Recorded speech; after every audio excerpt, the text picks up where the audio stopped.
Quelle signification donner aux catastrophes aujourd'hui? Voilà la question que nous nous posons à l'émission Paroles vivantes.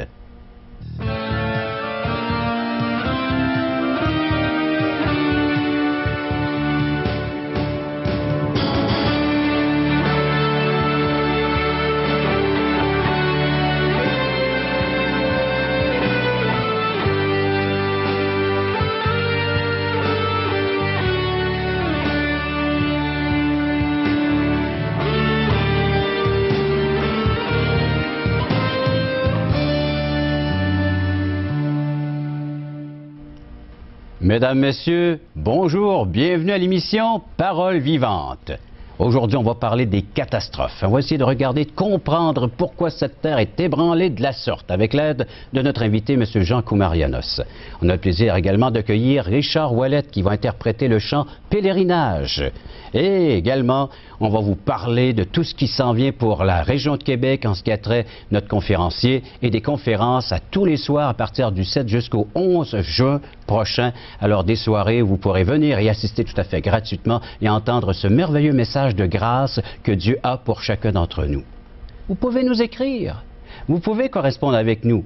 Par le téléphone, vous composez 1-877 l'Espoir.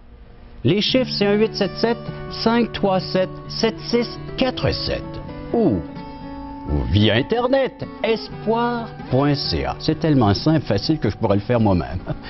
Espoir.ca et vous communiquez, vous avez des questions, des commentaires en rapport avec, il va sans dire, les émissions que vous entendez, les thèmes.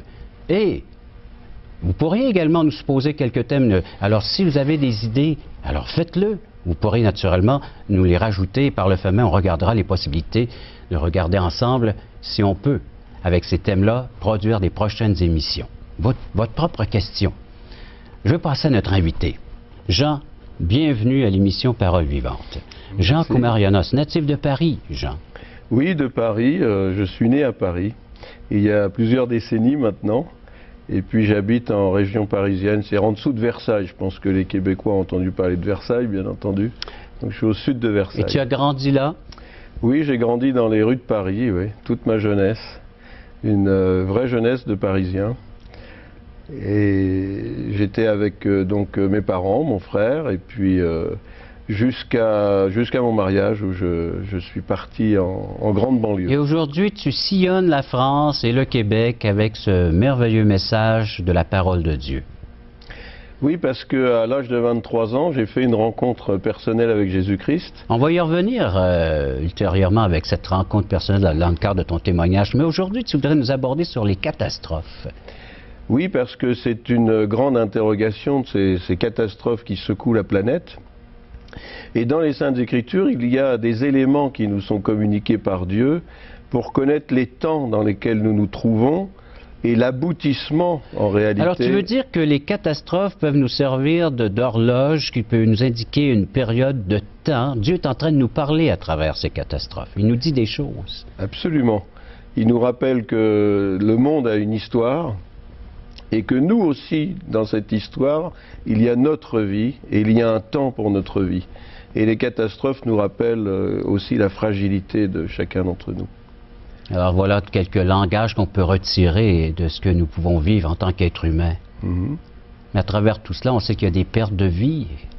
C'est difficile d'accepter que Dieu est l'auteur de ces catastrophes. Comment vous faites le lien entre cette catastrophe et ce que l'être humain peut en subir? Ça, c'est une des grandes questions, un point délicat. Mais la Bible affirme qu'effectivement Dieu est aux commandes de toutes les situations, de toutes nos vies. Et je pense que ce qui nous aide à comprendre quelque chose, c'est que nous sommes véritablement de passage. On ne va pas s'installer pour l'éternité ici-bas. Et qu'effectivement, la période sur cette terre n'est pas des plus roses. Oui, alors on va y revenir et on va aborder davantage ce sujet dans les prochaines minutes. Paroles vivantes vous invite à participer à l'un des nombreux merveilleux déjeuners de l'espoir. Ces déjeuners ont lieu dans plusieurs restaurants réputés de la région et vous sont offerts gratuitement.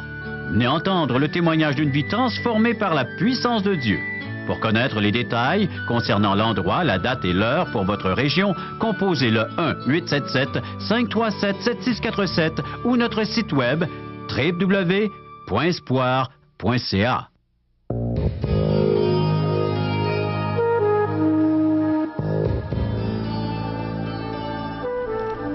La signification des catastrophes. Bible en main, nous allons regarder quelques textes.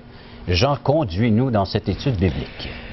Merci Régent. J'aimerais donc lire dans le chapitre 24 de l'Évangile selon Matthieu les prophéties que le Christ a prononcées à la question qu'ont posée les disciples.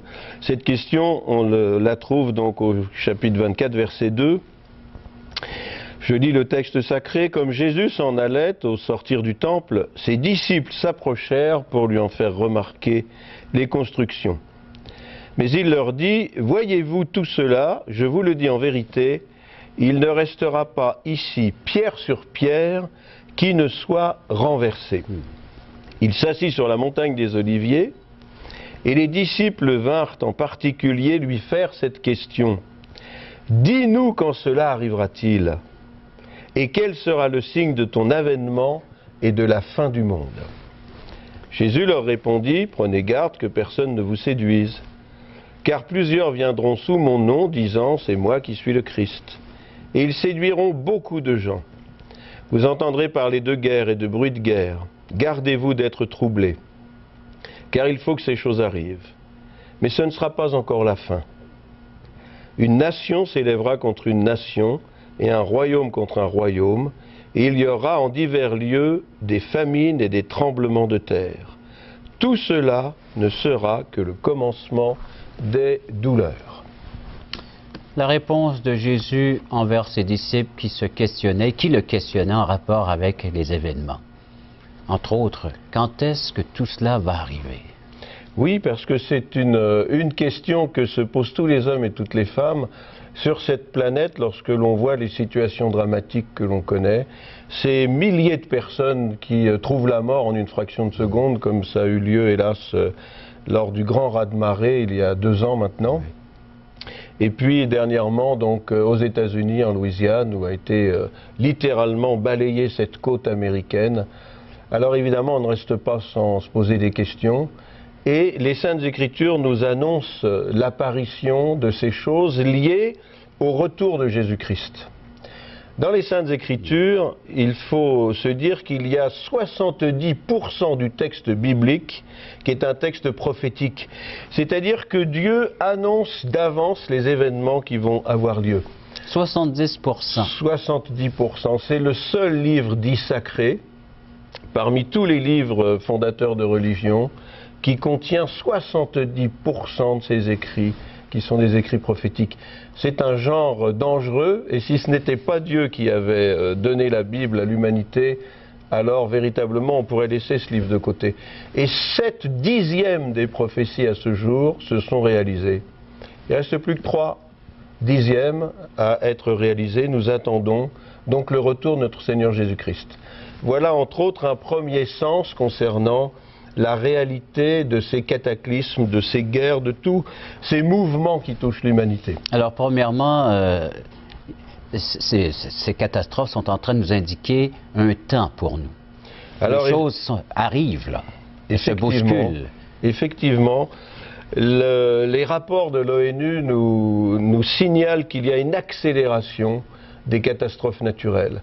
Parce que certains se disent, mais ça a toujours existé. Et c'est vrai qu'il y a toujours eu des catastrophes naturelles, mais depuis les années 2003, 2004, 2005, il y a véritablement une explosion de drames, de catastrophes, et c'est enregistré par les services officiels de l'ONU. Et on voit que le Seigneur leur dit, il faut que ces choses arrivent. Oui, ce que je trouve très intéressant dans cette manière que Dieu a aborder les situations, c'est qu'il nous prévient. La prophétie, c'est un avertissement pour que vous et moi, nous prenions conscience des temps que nous vivons et aussi de notre destinée éternelle. Parce que pour autant que ces catastrophes peuvent toucher des personnes qui se trouvent à des milliers de kilomètres de chez nous, on peut se sentir en sécurité. À la manière des barrières qu'on peut retrouver sur nos routes ou ces feux clignotants qui nous annoncent qu'il y a des travaux. Exactement. Et là, de ralentir et de prévoir. Il faut ralentir, il faut réfléchir. Et puis il faut également se poser des questions sur sa vie. Est-ce que je suis prêt pour l'éternité? parce que c'est quand même dans cette direction que nous allons, vous et moi, et toute l'humanité. Et au travers de ces grandes difficultés, il y a ce message de Dieu qui nous annonce que notre vie a un sens, que l'histoire de l'humanité a un sens, et que toutes ces secousses qui sont liées à des phénomènes météorologiques parfois, mais aussi qui sont liées à la folie de l'homme, les guerres, les bruits de guerre, l'anarchie, eh bien, sont des signes qui annoncent une dégénérescence de notre société et en même temps qui annoncent l'espérance du retour de Jésus-Christ. Alors la question, à mon avis, qui se pose, c'est quel est l'avantage du message de la Bible face à ces situations? Eh bien, c'est que le message de la Bible nous annonce que Jésus-Christ veut rentrer en relation personnelle avec nous et nous accompagner au quotidien. Parce qu'il y a de quoi être angoissé. La Bible dit que les hommes vont mourir d'angoisse face à tous ces événements à venir, puisque, nous l'avons lu dans le texte sacré, ce ne sont que le commencement des douleurs. Et c'est pour cela que le Seigneur prévient ses disciples, et au travers de ses disciples, chacun d'entre nous, le Seigneur veut se tenir à nos côtés, pour nous permettre d'affronter ces situations avec l'espérance inébranlable qu'il nous communique dans cette rencontre personnelle avec lui. Il nous offre sa présence pour passer à travers des périodes classées difficiles. Alors, il nous offre sa présence pour passer à travers des périodes dites difficiles, mais il nous offre sa présence pour vivre au quotidien. Et je trouve que c'est là l'avantage de l'Évangile. Aussi bien dans les bons que dans les mauvais moments. Exactement.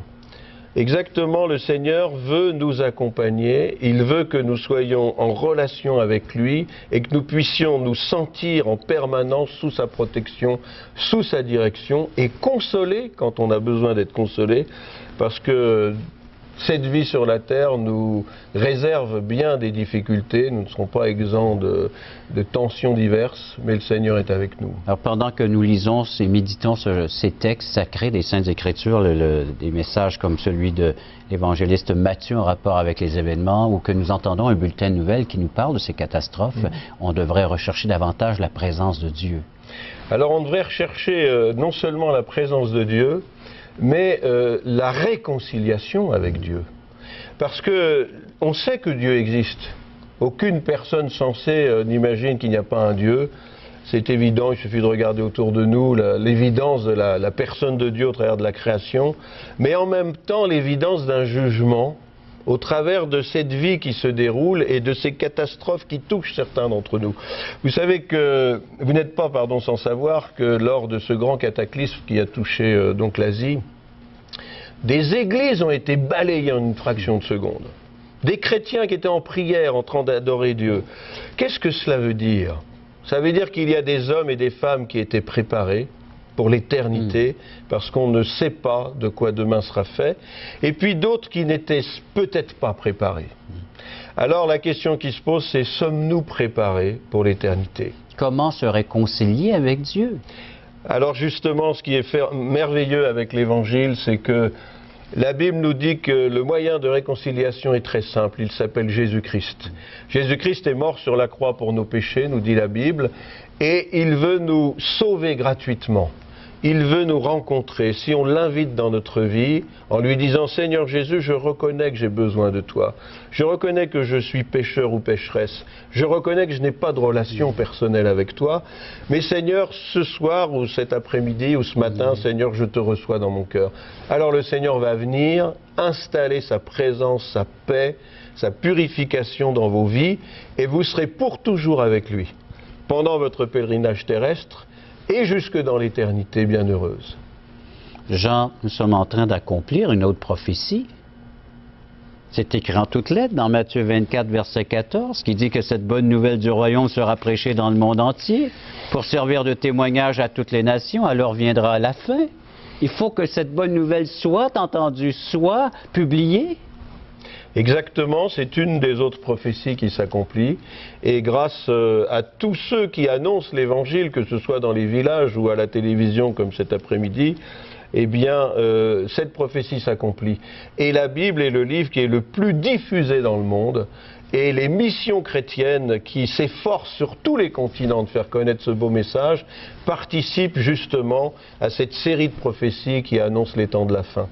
Alors, chers amis, j'espère que vous êtes prêts et que vous allez vous préparer sérieusement en donnant votre vie au Seigneur pour affronter ces temps qui sont à venir et qui sont proches. Merci beaucoup, Jean. Je vais me tourner vers vous à nouveau, chers téléspectateurs, afin que vous puissiez saisir cette vérité que oui, les catastrophes, elles font partie maintenant de ce lot que nous avons ici-bas sur Terre. Les souffrances, les douleurs, comme le Seigneur lui-même l'a précisé, afin de pouvoir nous indiquer à quelle heure nous sommes rendus. Nous avons besoin de réaliser que la fin de toute chose est proche.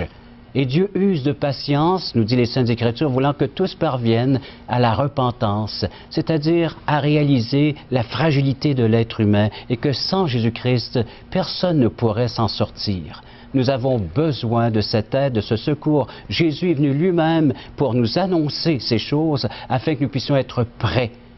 Et la façon d'être prêt, Jean nous l'a dit, c'est d'ouvrir notre cœur, de l'accueillir comme Sauveur et Seigneur, de dire oui, je suis un être pécheur, j'ai besoin de toi comme Sauveur et Seigneur de mon existence.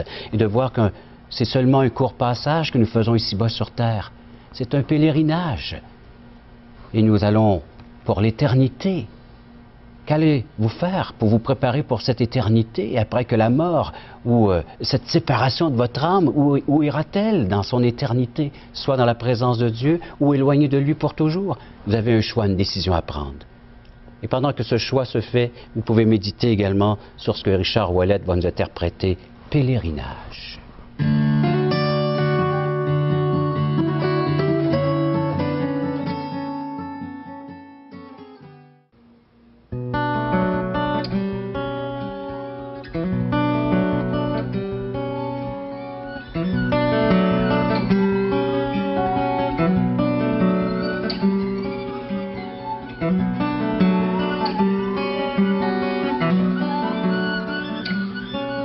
Je ne fais qu'un pèlerinage à travers ce monde douloureux. Mais le pays que j'envisage est sans tristesse, toujours joyeux.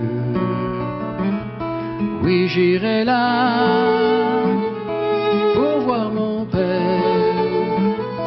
Mon long voyage sera terminé. Je passerai la grande rivière. À l'autre bord, je passerai.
Oui, j'irai là pour voir mon père.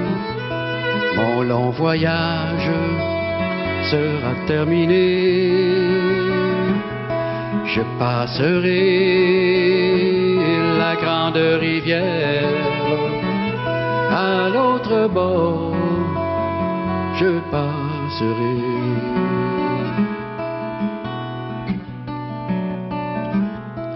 Mon corps sera couché paisible, je serai enfin libéré. Je lâcherai ma croix pénible une couronne me sera donnée. Oui, j'irai là pour voir le juste à jamais chanter ses bontés. Je passerai la grande rivière à l'autre bord. Je passerai.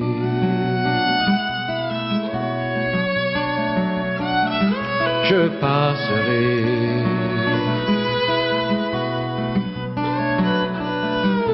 Je passerai.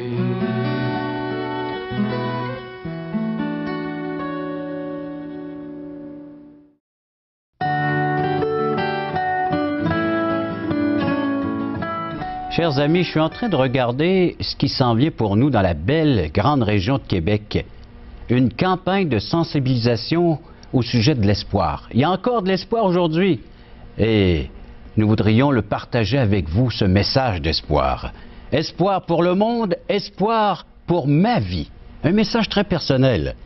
Nous avons le plaisir de recevoir et d'accueillir notre conférencier international, M. Jean Koumarianos. Jean, bienvenue à l'émission Parole vivante. Merci beaucoup. C'est toi notre conférencier du 7 au 10 juin prochain.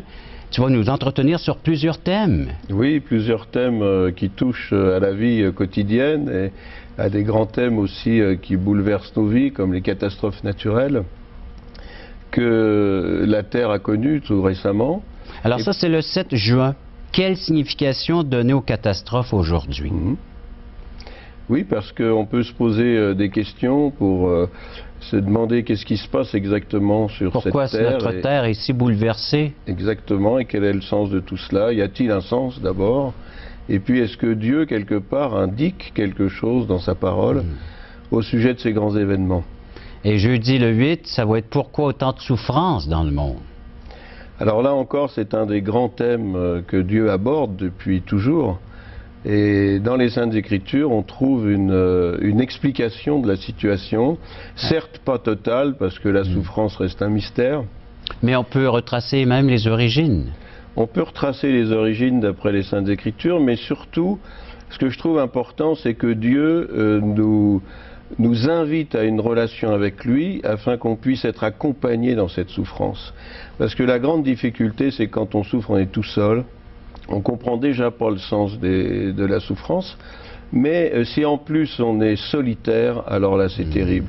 Et Dieu, lui, nous permet d'être accompagnés, d'être consolés dans ces difficultés. Et le vendredi 9 juin, où s'en va la famille aujourd'hui?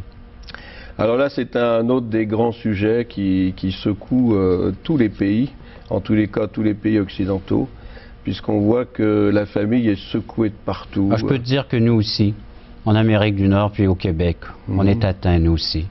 Un grand fléau dans nos familles. On a besoin d'entendre un message qui va consolider, qui va nous encourager à cette cellule familiale. Le merveilleux plan de Dieu pour notre bonheur. Et samedi, il y a le déjeuner de l'espoir. Alors ça, c'est le matin. Nous offrons le déjeuner tout à fait gratuitement à ces gens qui veulent bien se déplacer puis assister à cette salle. C'est au centre communautaire du Bon Pasteur. Tout se déroule là à partir du mercredi le 7 jusqu'à le 10 inclus, le 10 juin. Et c'est au 425 du Bienheureux Jean 23. Alors c'est la sortie Georges Muir, la 73 Nord. Et puis à la salle communautaire du Bon Pasteur. Déjeuner, nous allons entendre ton témoignage. Comment t'en es venu à une rencontre personnelle avec Jésus? Oui, j'ai eu l'occasion de le donner ce matin à Boisbriand. Et j'ai pu expliquer de quelle manière le Seigneur m'a rencontré, puis tout ce qu'il a opéré dans ma vie. Parce que cette rencontre était bouleversante, et elle l'est toujours d'ailleurs, 37 ans après. Elle continue à bouleverser ta vie. Oui, et puis aussi la vie de ceux qui t'entourent. Qui m'entourent, oui, mon épouse, nos 4 enfants. Oui. Et le soir, il y a une soirée gospel. Alors pour les amateurs de ce genre de musique, gospel québécoise, message d'espoir qui sera donné de ta part, Jean. Et le thème, bien, il n'y a pas vraiment de thème dans cette soirée, mais certainement concernant le merveilleux plan de Dieu pour notre vie. Dieu a un plan merveilleux pour la vie de chaque individu qui compose cette humanité. Exactement, je pense que Il y a Caro, Oui. l'histoire de gospel, donc elle déjà dans son Oui. spectacle, il y a tout un message. Puis moi j'apporterai une conclusion. Bien, merci Jean. Alors donc, c'est un rendez-vous à toutes ces soirées à partir du mois de juin. Au plaisir de vous revoir et de vous y voir.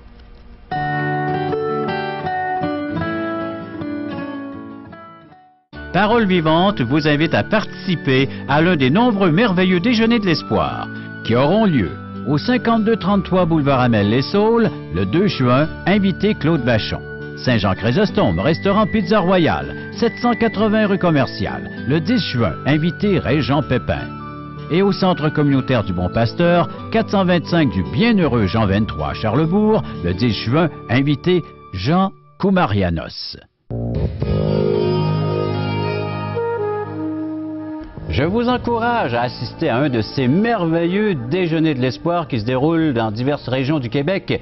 Et vous avez vu, pour en savoir davantage, vous faites espoir.ca ou vous composez le numéro de téléphone. Par le fait même, si vous voulez recevoir des détails concernant la campagne de sensibilisation au message d'espoir avec la parole de Dieu qui se déroulera au mois de juin à Québec, vous faites les mêmes numéros pour recevoir notre littérature, exactement les mêmes numéros pour rejoindre l'équipe alors de téléphonistes d'Aujourd'hui l'Espoir et de Parole Vivante.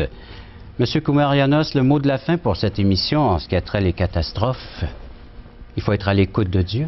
Alors le mot de la fin, je dirais qu'il y a un immense espoir face à ces catastrophes, c'est qu'avec Dieu, on peut être protégé non pas en sauvegardant sa vie, mais en recevant la vie éternelle et en comprenant que les choses ne s'arrêtent pas simplement à ce qu'on vit sur la terre.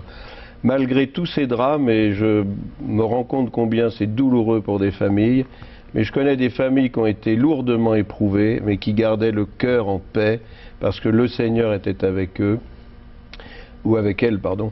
Oui. Et donc, c'est là toute la différence. Et je vous encourage donc à chacun d'entre vous de faire de même, à placer votre confiance en Jésus, celui qui est ressuscité, qui est vivant et qui peut agir dans votre vie. Au revoir, à la prochaine.